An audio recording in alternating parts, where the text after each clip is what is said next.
from Travel to Bicol, and we are here right now from one of the famous restaurant cafe these days here in Albay, and we are here to find out kung bakit nga ba siya sumisikat at pinag-uusapan sa social media. And what are we waiting for? Tara at samahan niyo ako! At matatagpuan nga si Caesar's Restaurant Cafe sa Barangay Kapantawan, Legazpi City, Albay, malapit sa Gaisano, Legazpi. At mga ka-travelers, sa pagpasok nga namin ay tuluyang bumungad ang kagandahan ng loob nito. Pero mga ka-travelers, ano nga bang inspirasyon sa pagpapatayo nito? We are here inside of Caesar's restaurant together with our client that to have a short interview about this amazing place.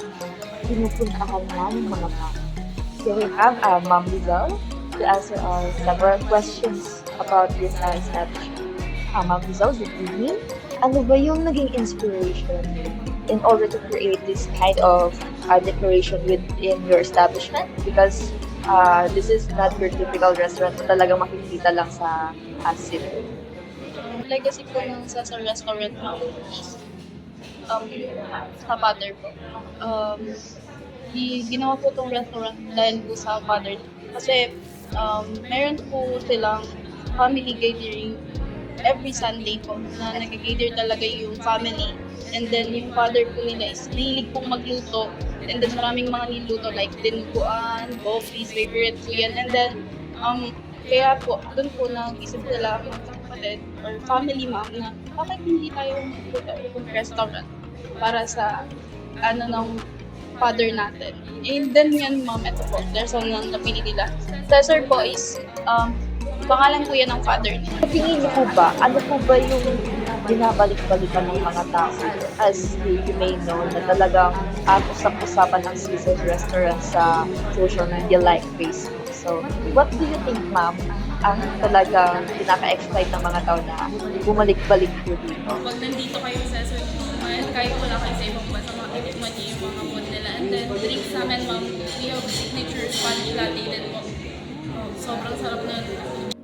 Aside sa maganda ng ambience ng loob nito, ay sila ay nagsiserve ng mala international dishes pa. At sa pagtutuklas nga namin, ay kami nga ay nakatikim ng mga iilan sa mga putahe nila. Nangungunahan na dito ang kanilang tinatawag na pasta arrabbiata. Take note mga ka-travelers, ang kanilang serving ay pwedeng-pwede na sa 2 hanggang 3 katao. Kaya't may sulit na. Kasunod na naming tinikman ang tinatawag nilang magayong bimbap. Naabay mga ka-travelers, napakasarap at nakaka-excite sa maanghang nitong lasa. At aming kinain ay halos sa abot ng 1,115 pesos. Mga ka-travelers, ang kanilang menu ay exclusive lang na makikita sa kanilang restaurant cafe. Kaya mga ka-travelers, kung ikaw naghahanap ng restaurant na sulit sa service at sa pagkain, na pwede rin ganapan ng mga special occasions, tara na at subukan ng Caesar's Restaurant Cafe.